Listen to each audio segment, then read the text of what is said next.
하나님이 우리에게 주시는 말씀 요한복음 15장 12절에서 17절까지 말씀입니다. 요한복음 15장 12절에서 17절까지 말씀입니다.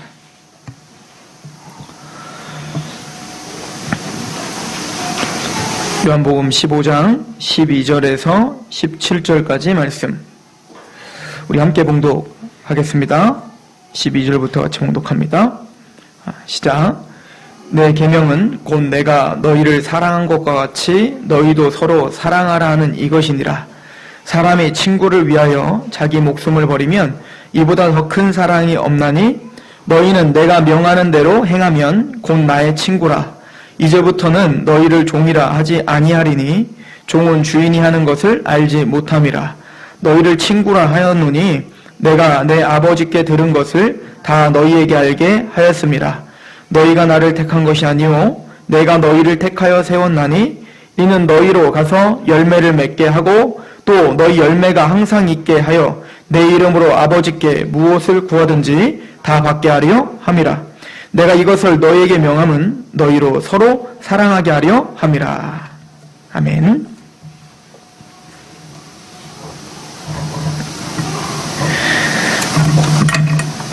우리가 요한복음 15장을 지금 강의하고 있습니다.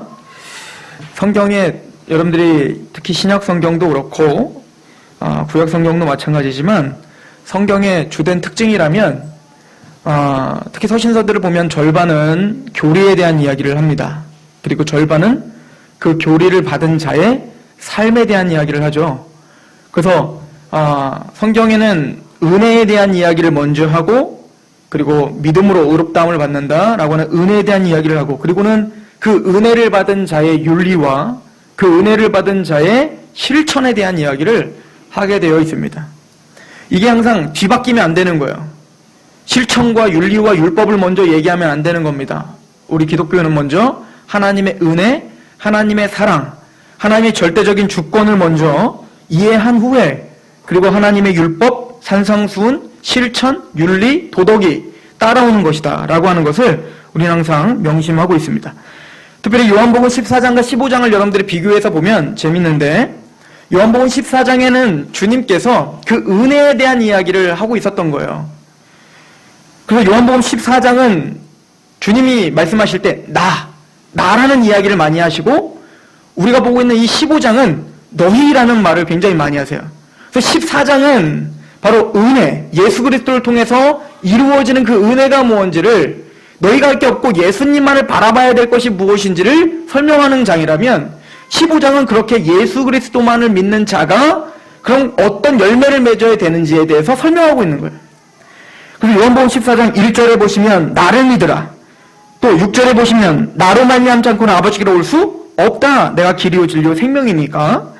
또 요한복음 14장 7절에 나를 알았다 하면 내 아버지도 알았을 것이다. 9절에도 나를 본 자는 아버지를 보았다. 그러니까 너희의 모든 것은 누구를 통해서? 나 예수 그리스도를 떠나서는 아무것도 할 수 없어. 그래서 15장에 뭐 하는 거예요? 나는 포도나무고 너희는 가지라고 하는 이야기를 하는 거예요. 그렇게 너희는 나의 안에 거하고 나를 믿고 내 은혜 가운데 거해야 돼 라고 하는 이야기를 하는 겁니다. 그러면 15장 우리가 지금 보고 있는 15장은 그렇게 하나님과 함께 예수님과 함께 연합한 자가 이제 어떤 열매를 맺느냐예요. 그래서 요한복음 15장 3절을 보시면 너희는 내가 일러준 말로 이미 깨끗해졌다. 이미 너희는 속죄함을 받았고 이미 깨끗한 자다. 8절에 보면 너희가 열매를 많이 맺으면 그렇게 예수 그리스도로 말미암아 속죄함을 받은 너희는 이제 열매를 많이 맺을 거야 라고 하는 거죠. 9절도 보시면 아버지께서 나를 사랑하신 것 같이 나도 너희를 사랑했다. 너희는 내가 사랑을 받은 자 아니냐. 14절에 너희는 내가 명한 대로 행하면 곧 내 친구다. 이렇게 이야기를 하죠.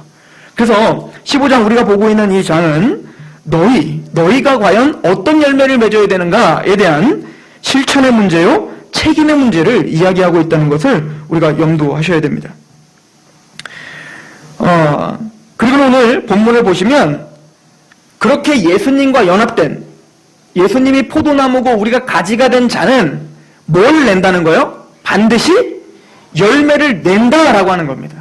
그러므로 저와 여러분들이 우리가 지난 강의 시간까지 우리가 봤던 것처럼 예수님과 우리가 연합됐습니다, 거듭났습니다 라고 하는 사람은 반드시 뭐가 난다? 열매가 난다 라고 하는 거예요. 요한복음 15장 4절, 내 안에 거하라 나도 너희 안에 거하리라. 가지가 포도나무에 붙어있지 아니하면 스스로 열매를 맺을 수 없은 것 같이 너희도 내 안에 있지 아니하면 그러하리라.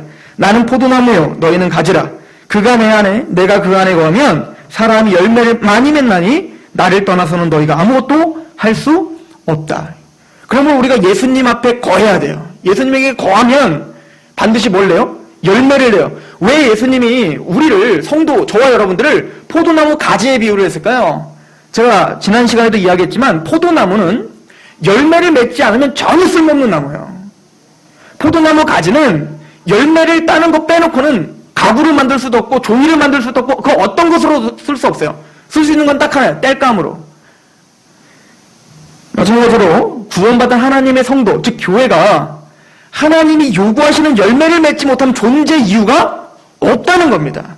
그러므로 이 이야기는 우리에게 굉장히 심각한 경고였고 굉장히 우리가 심각하게 이 말씀을 바라봐야 된다라고 이야기를 했습니다.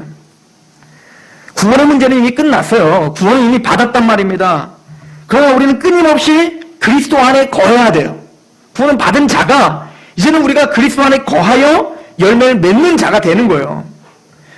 그러면 그리스도 안에 거한다는 게 뭡니까? 이미 요한복음 6장에 그리스도 안에 거하는 게 뭔지를 알려주셨죠? 요한복음 6장 55절, 내 살은 참된 양식이요 내 피는 참된 음료로다. 내 살을 먹고 내 피를 마시는 자는 내 안에 거하고 나도 그 안에 거한다. 우리가 예수님 안에 우리가 열매를 맺을 수 있는 유일한 방법은 뭐냐면 가지가 열심을 낸다고 열매가 맺어지는 게 아니죠. 누가 내는 거예요? 포도나무가 맺는 거예요. 가지는 붙어있기만 하면 되는 거잖아요. 마찬가지로 우리가 할 수 있는 방법은 예수 그리스도의 살을 먹고 예수 그리스도의 피를 마시는 거예요. 이게 뭐죠? 구원이죠. 예수 그리스도의 은혜를 깨닫는 거잖아요. 십자가에 그 찢어지는 그 살이 나를 위한 흘림이었고 십자가에서 흘려진 그 모든 피가 나를 위한 피였구나라고 하는 것, 내 양식이었구나를 믿는 거잖아요. 그렇게 끊임없이 우리는 그 십자가 복음을 계속 묵상하고 또 묵상하고 이것을 내 안에 계속 적용시키는 거예요. 그러니까 복음이라는 건, 십자가의 그 은혜라는 것은 구원받을 때 한 번 필요한 게 아니라 여러분들이 주의 나라에 갈 때까지 우리 안에 끊임없이 묵상해야 될 중심 메시지인 거예요. 왜 스펄전 목사님이 설교의 십자가 빠진 설교는 더 이상 설교가 되지 못합니다라고 말했을까요? 우리가 윤리, 도덕을 말하지만 그 윤리, 도덕은 십자가가 빼진 윤리, 도덕은 성경이 아닌 거예요. 그건 복음이 아닌 거예요. 그건 설교가 아닌 거예요. 왜 우리가 남을 용서하며 살아야 됩니까? 예수님의 십자가가 나를 용서하셨기 때문입니다. 라고 자꾸 연결이 된단 말입니다. 왜 우리가 사람들에게 자꾸 연보해야 되죠? 왜 못 사는 사람들 왜 우리가 구제를 해야 됩니까? 고린도 교회에게 뭐라고 합니까?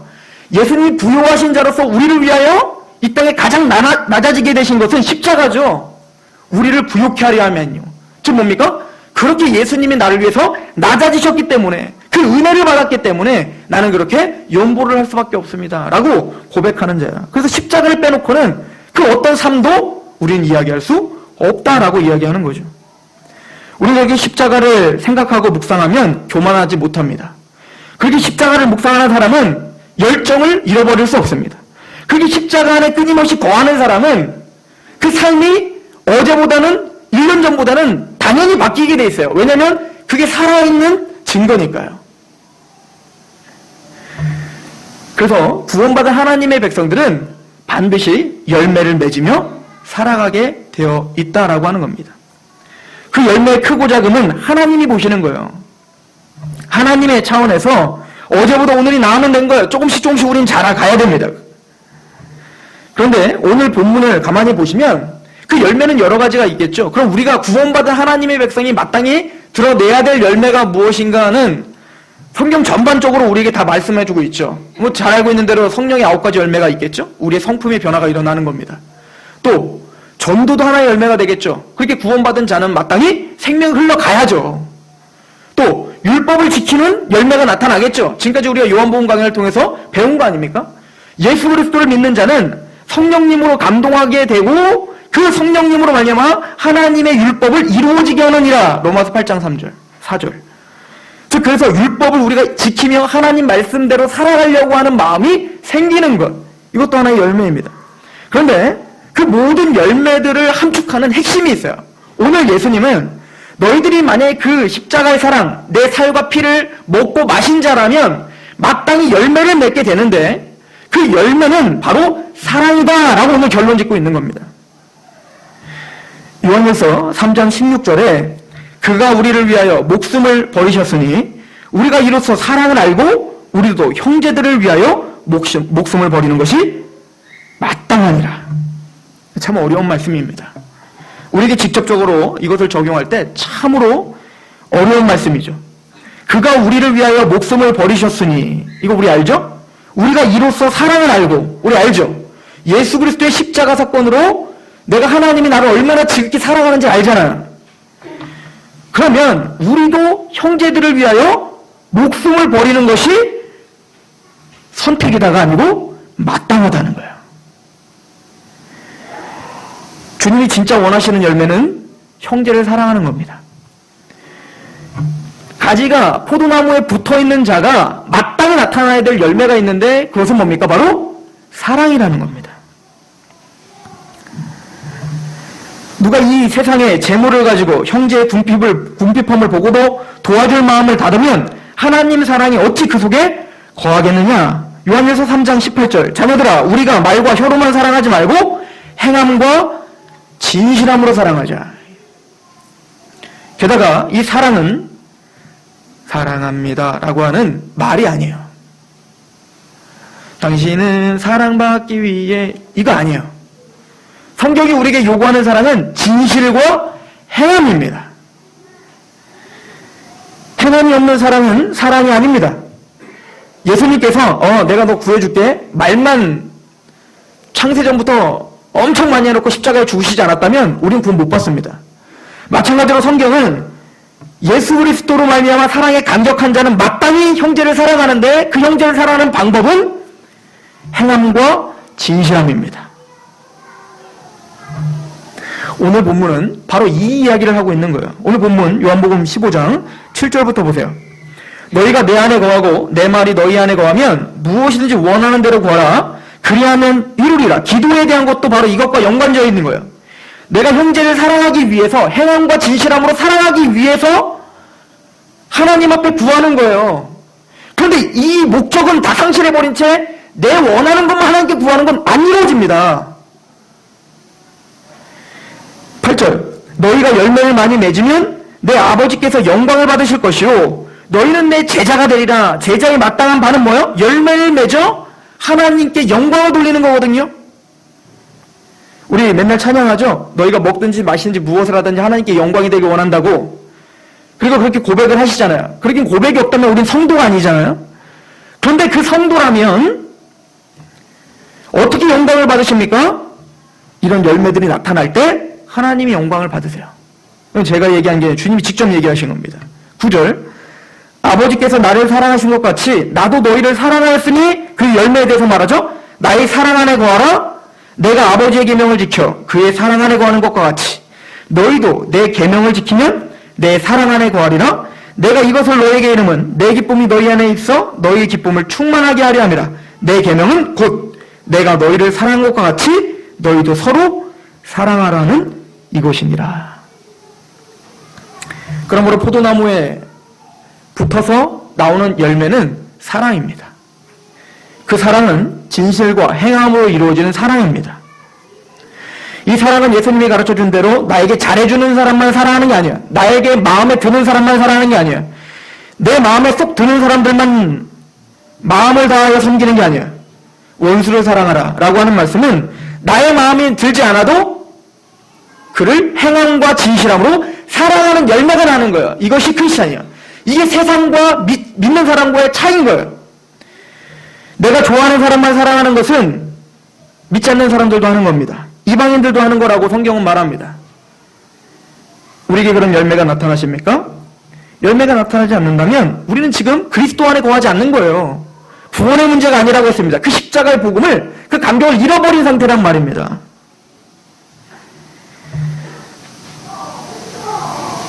그렇다면 우리가 형제를 마음과 진실함으로 또 행함으로 사랑한다는 게 무엇일까요? 좀 더 구체적으로 우리가 살펴볼게요. 요한복음 17장 9절에 보면 주님께서 마지막 기도를 하시는 장면이 나옵니다. 17장 13절에 지금 내가 아버지께로 가오니 내가 세상에서 이 말을 하옵는 것은 그들로 내 기쁨을 그들 안에 충만히 가지게 하려 함이다 라고 이야기하죠. 주님은 너희 열매는 사랑인데 형제를 너희가 행함과 진실함으로 사랑하게 되면 어떤 일이 벌어지냐면 너희 안에 주님이 갖고 계셨던 그 기쁨을 누리게 될 것이라고 이야기하고 있어요. 오늘 본문 요한복음 15장 11절도 마찬가지죠. 내가 이것을 너희에게 이름은 내 기쁨이 너희 안에 있어 너희 기쁨을 충만하게 하려 함이라.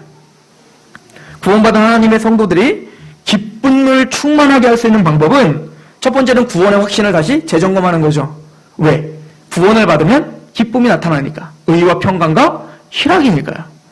그런데 그 기쁨을 더 극대화시켜서 주님이 바라봤던 그 기쁨을 누릴 수 있는 것은 바로 형제를 사랑하는 실천입니다. 그럴 때 우리가 뭔가 조금 원해서 그것을 충족하고 뭔가 내가 원하는 것을 얻어내는 그 기쁨도 있죠. 물론 새 차 사면 기쁘잖아요. 막 새 차가 올 때까지 기쁘고, 아니 택배 하나만 시키더라도 그 택배 올 때까지 얼마나 기뻐요. 띵동 택배입니다. 그럼 막 좋잖아요. 그런데 그런 세속적인 기쁨 말고 주님이 우리에게 주시는 그 주님이 우리를 향한 그 기쁨이 있다고요. 예수님이 십자가의 고난을 당하시면서 저와 여러분들이 살림을 받았다 말입니다.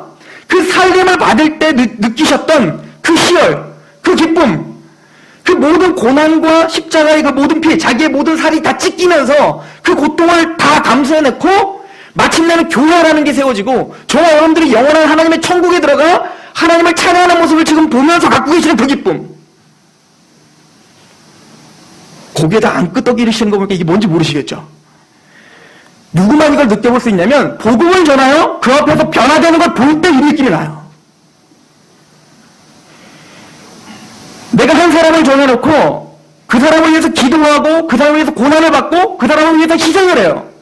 아니 때로는 내가 좋아하는 사람도 아니고 싫어하는 사람인데 그 사람을 위해서 어찌하든 하나님 말씀대로 섬기고 마침내 복음을 전하여 그 사람이 만약 구원받는 그 역사를 여러분이 눈앞에서 본다면 주님의 기쁨이 무엇인지 알게 되실 겁니다.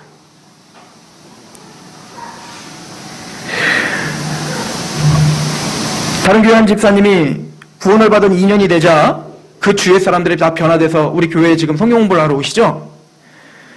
그분의 표정과 그분의 그 말에서는 우리가 상상할 수 없는 기쁨이 묻어나고 있어요. 자기 남편이 복음을 듣고 있습니다. 새로운 영혼이 왔는데 복음을 전했더니 그 영혼이 변화되고 있습니다. 이게 복음의 능력이죠? 이것이 저와 여러분들이 본점이잖아요. 그 기쁨이 있는 거예요. 그 기쁨이 끊임없이 나타날 때 우리는 역동적이게 됩니다. 주님은 그 기쁨을 충만하게 하시기를 원했어요.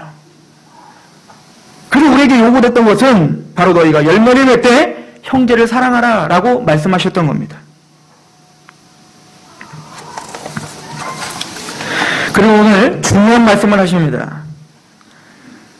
오늘 본문에 보면 15장 13절에 사람이 친구를 위하여 자기 목숨을 버리면 이보다 더 큰 사랑이 없나니 너희는 내가 명하는 대로 행하면 곧 나의 친구라 라고 말합니다. 우리를 친구라 명하고 계십니다. 주님께서 우리에게 나타날 그 열매가 무엇인지 설명하시면서 그러면 너희들이 그 열매, 그 사랑의 열매가 어떤 거냐면 친구 삼는 거야. 내가 너희를 친구로 삼았듯. 근데 내가 너희를 친구로 삼았을 때 나는 너희를 위해서 목숨을 내어주었지. 지금 그 얘기하고 계시는 거예요. 그게 가장 큰 사랑인데 그런데 내가 너를 친구로 삼아줬단다? 그러면 나를 한번 돌아보자고요. 내가 왜 주님의 친구가 됐지? 왜 주님이 나를 위해서 십자가에 죽으셨지? 우리는 친구로 주님께서 친구로 삼으실 자격이 안 됐다는 것을 인정합니다. 우리는 주님의 친구가 될 수 없는 원수였습니다. 원수.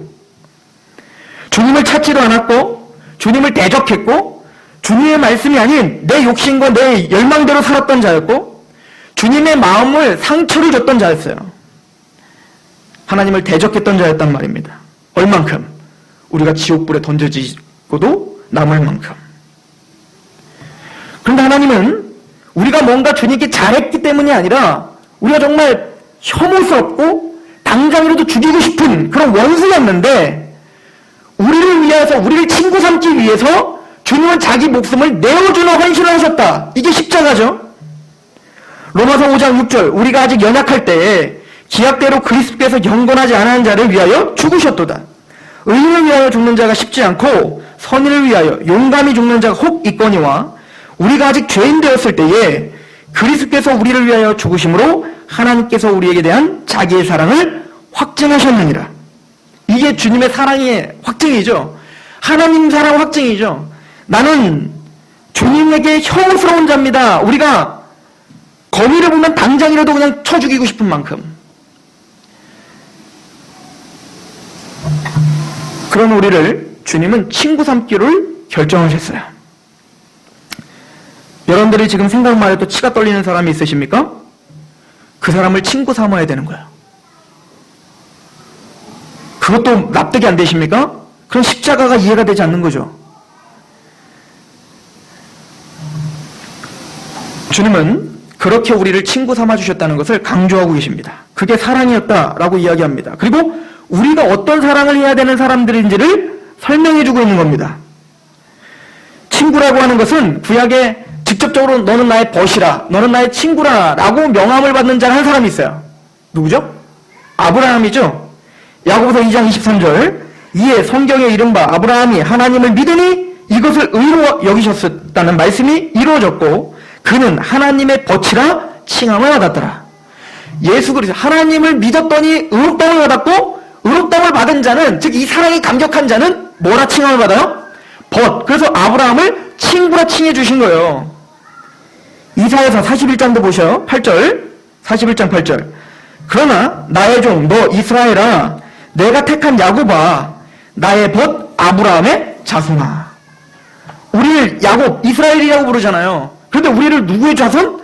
나의 친구인 아브라함의 자손아 라고 이야기하죠. 우리는 원래 어떤 사람이었는데요? 이사야서 41장 14절 보십시오. 버러지 같은 너 야곱아. 우리를 뭘로 불러요? 버러지 같다니까요.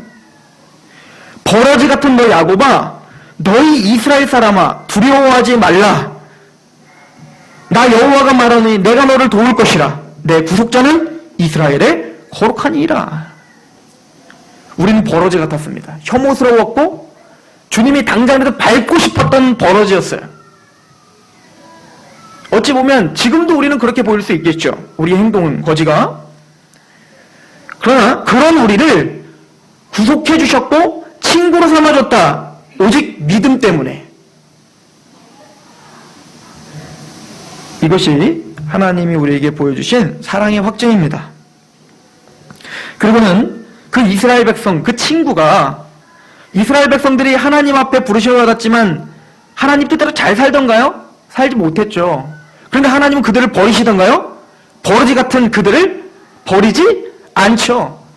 로마서 11장 29절 하나님의 은사와 부르심에는 후회하심이 없느니라. 지금 이 구절은 사도 바울이 이스라엘 백성들을 향해서 말한 거예요. 지금 이스라엘 백성들은 어떤 자예요? 지금 로마서 쓸 때는 예수님을 구약 내내 배역하고 율법도 지키지도 않고 지금은 어땠어요? 예수님을 죽이기까지 한 민족이잖아요.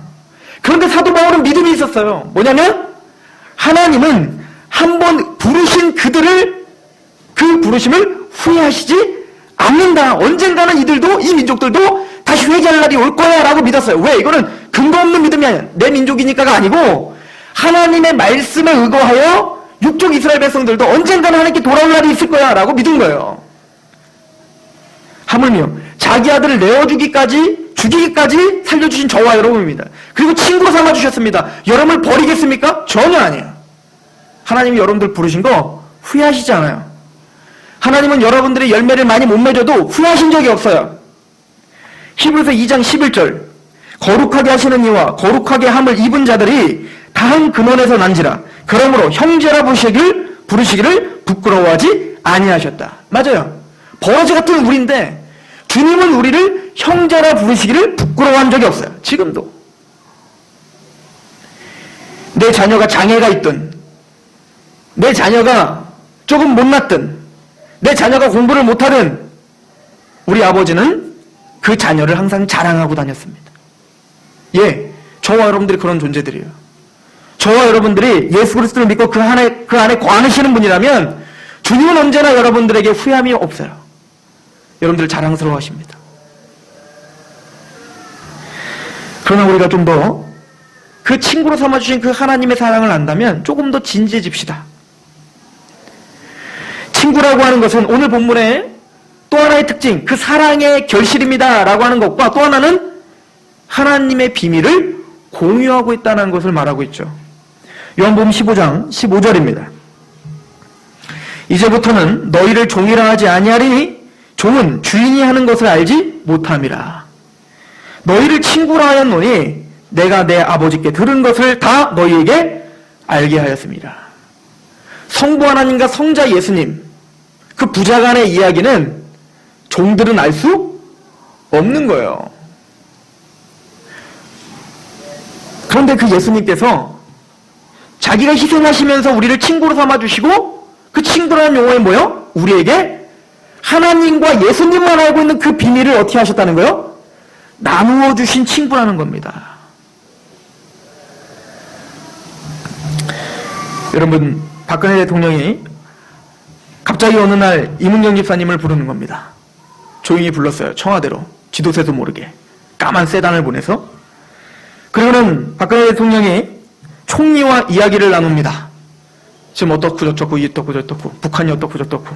그러더니 갑자기 좋은 식사 대접을 이문경 집사님에게 하면서 이 나라의 정세, 아무도 모르는 그 정세, 지금 국정원도 모르는 그 비밀을 이문경 집사님에게 하고 있어요.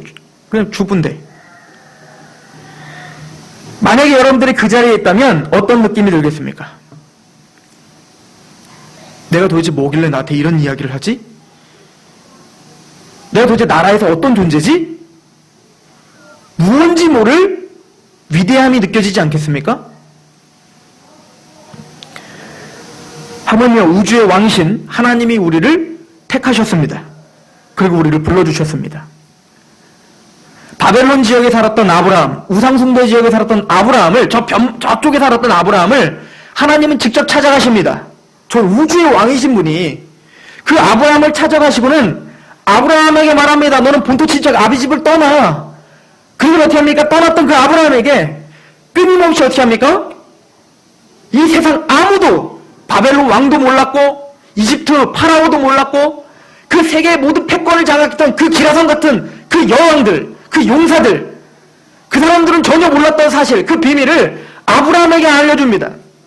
특별히 소돔과 고모라가 이제 멸망될 건데 그 멸망을 하면 되지 굳이 그걸 또 누구에게 찾아와서 의논합니까? 아브라함에게 찾아와서 의논하는 거예요. 이게 뭡니까? 벗됨으로 말미암아요. 벗됨으로 말미암아. 내가 소돔과 고모라를 휘몰아 쳐서 다 심판할 건데 너는 어떻게 생각하니? 아니 아브라함이 거기서 말할 자격이나 됩니까? 아니 우리가 하나님 앞에 이 땅을 심판하건 우리를 구원하건 하나님이 하시면 되지 저와 여러분들이 뭐라고 버러지 같은 우리에게 뭐하러 그렇게 의논하시겠냔 말입니다. 그런데 창세기 18장 17절 여호와께서 이르시되 내가 하려는 것을 아브라함에게 내가 숨기겠느냐? 하나님이 하시기 전에 그 하나님의 벗이었던 아브라함에게 뭘 알려주시는 거예요? 소돔과 고모라가 지금 멸망할 거라는 그 심각한 문제를 숨기겠니? 내 친구인데? 저와 여러분들은 주님의 친구로서 비밀을 맡은 자입니다. 그것을 인식하고 있는 자예요. 마가복음 4장 11절에 이르시되 하나님 나라의 비밀을 너희에게 주었으나 외인에게는 모든 것을 비유로 하나니 우리에게는 뭐요? 하나님 나라의 비밀을 알려주셨다는 거예요. 그걸 어떻게 하냐면 우리는 깨달았잖아요. 복음을 깨달았지 않습니까? 고린도서 1장 26절 이 비밀은 만세와 만대로부터 감추어졌던 것인데 이제는 그의 성도들에게 나타났고 하나님이 그들로 하여금 이 비밀의 영광이 이방인 가운데 얼마나 풍성한지를 알게 하려 하심이라. 이 비밀은 너희 안에 계신 그리스도니 곧 영광의 소망이니라. 여러분들이 이 십자가의 비밀을, 그 은혜의 비밀을 깨달았다면 이거는 보통 일이 아닌 거예요. 이 비밀은 어떤 비밀입니까? 우리가 바로 하나님과 화목된 비밀이잖아요. 버러지 같은 우리가 주님과 친구가 됐다라고 하는 비밀이잖아요. 고린도후서 5장 17절 그런즉 누구든지 그리스도 안에 있으면 새로운 피조물이라. 이전 것은 지나갔으니 보라 새 것이 되었다. 생각도 달라지는 거예요. 주님의 비밀을 맡은 자다운 생각을 하는 거예요. 모든 것이 하나님께로부터 났으며 그가 그리스도로 말미암아 우리를 자기와 화목하게 하시고 또 우리에게 화목하게 하는 직분을 주셨어요. 우리는 보통 사람이 아니에요. 그 하나님과 버러지 같은 그 인간 세상을 화목하게 하는 직분이 우리에게 있단 말입니다. 그 특별한 직분. 그 특별한 직분이 저와 여러분에게만 있어요. 곧 하나님께서 그리스도 안에 계시사 세상을 자기와 화목하게 하시며 그들의 죄를 그들에게 돌리지 아니하시고 화목하게 하는 말씀을 우리에게 부탁하셨느냐. 그 비밀, 그 복음의 비밀을 저와 여러분들에게만 알려주셨습니다. 이 복음의 비밀은 천사들도 감히 전할 수 없는 비밀이에요. 그래서 고넬료에게 구원의 복음을 전할 때 천사가 직접 갔지만 전할 수 없었죠. 베드로가 전해야 돼요. 구원받은 자만 전해야 됩니다. 그리고 고린도전서 4장 1절 사람이 마땅히 우리를 그리스도의 일꾼이요 하나님의 비밀을 맡은 자로 여길지어다. 그렇게 여기십시오. 그게 복음을 맡은 자의 태도입니다. 2절 잘 들으세요. 그리고 맡은 자에게 구할 것은 충성이니라. 오늘 말씀과 다 일맥상통한 말씀들이죠. 너희가 그리스도의 포도나무에 붙은 가지지 예수 그리스도 살을 먹고 그 피를 마셔 그리스도에게 거하여 그 사랑을 깨달은 자니 그럼 마땅히 열매를 맺어줄 수밖에 없지 않겠니? 그 열매는 형제를 사랑하는 거잖아. 그걸 위해서 내가 너희에게 친구로 삼아줬고 그리고 하나님의 그 비밀을 너희에게만 알려준 거잖아. 너희만 그 특권을 갖고 있잖아. 이것이 바로 형제 사랑하는 방법입니다. 그 도구가 바로 비밀이에요. 그러나 이 복음을 전파하는 이 사랑의 비밀을 전파하는 이 사건이 아까도 이야기했지만 단순히 말로만이 아닙니다. 우리가 복음을 전하는 건 말로만 전하는 게 아닌 거예요. 요한일서 3장 18절 자녀들아 우리가 말과 혀로만 사랑하지 말고 행함과 진실함으로 하자라고 했죠. 우리가 이 땅에 예수님을 믿고 구원받았는데 하나님 나라에 가지 않는 목적이 하나 있습니다. 이 목적은 흔들릴 수 없는 유일한 목적입니다. 사도 바울이 말했죠. 나는 천국 가기를 원한다는 거 아니에요. 왜? 몸도 아프고 그죠? 사도 바울 계속 아팠잖아요. 몸도 아프죠. 이 땅에서 핍박받죠. 사도 바울 잘 살았는데 예수님 믿었다가 다 거덜났죠. 그런데 뭡니까? 하나님의 영광을 위해서 살았던 거잖아요. 그래서 예수 그리스도를 만날 그 기쁨을 생각하면 주님을 얼굴을 대면할 그래서 예수님을 우린 생각만 해도 너무너무 좋잖아요. 와, 보고 싶다. 근데 그분을 직접 만나고 그분과 교제를 하고 그분의 손을 잡을 수 있는 곳이 천국인데 그러니까 사도 바울은 너무너무 가고 싶지만 갈 수 없죠. 왜? 이 땅에 있는 이유가 있기 때문이라 했어요. 그 이유는 뭡니까? 복음 전파라고 했습니다. 그러면 우리에게 나타난 열매는 궁극적으로는 뭐가 돼야 됩니까? 그 비밀을 맡은 자로 이 말로만 살아가는 게 아니라 행함과 진실함으로 복음 전파를 위해 우리가 전도의 삶을 사는 것을 말하는 거예요. 예전에 성경 공부를 하는데 우리 교인 집사님 중에 그랬는데 제가 누군지 까먹었어요. 저한테 와서 그러더라고요. 신약 성경을 많이 읽고 저한테 오셔서 이렇게 말씀하십니다. 제가 성경을 읽어보니까 목사님, 그때 전도사였네요. 전도사님, 다 전도로 결론이 나던데요. 우리가 최선을 다해서 사는 거, 예수님 믿는 거, 그게 다 전체적으로 하여튼 결론은 마지막은 복음 사명이 돼요. 잘 보셨습니다. 그거예요. 누가복음 14장 33절에 보면 여러분들 누가복음 14장 33절부터 15장 16장까지 이제 비유가 연달아 나오거든요. 누가복음 15장의 비유는 뭐냐면 여러분들이 잘 아는 비유들이 연달아 나옵니다. 잃은 양을 찾는 목자의 비유 나오고, 잃은 드라크마 10개 중에 하나를 잃어버린 그 여인이 나오고, 그리고 잃어버린 아들을 찾는 아버지가 나와요. 자, 그 전에 누가복음 14장 33절에 15장이 시작되기 바로 전에 어떤 얘기가 나오냐면, 이와 같이 너희 중에 누구든지 자기의 모든 소유를 버리지 아니하면 능히 내 제자가 되지 못하리라. 굉장히 심각한 얘기래요. 이 세상에서 모든 소유를 버리라는 거예요. 이 얘기는 뭐가 중요한지를 아는 자가 됐다는 거예요. 구원받은 제자라는 건. 그래서 34절에 소금이 좋은 것이나 소금도 만일 그 맛을 잃어버리면 무엇으로 짜게 하리요? 땅에도 거름에도 쓸데없어 내버리느니라. 들을 귀 있는 자는 들을지어다. 들을 귀 있는 자는 들으십시오. 비밀을 가진 자에게 들려요. 그렇구나. 주님이 진짜 우리에게 원하는 삶이 뭔지를 보여요. 그리고는 주님이 갑자기 비유를 막 하십니다. 한 자리에서. 첫 번째 비유는 아까도 말했듯이 잃은 양의 비유죠. 100마리 중에 99마리가 있고 한 마리 잃어버렸는데 그 목자는 한 마리를 찾아 어떻게 하는 거예요?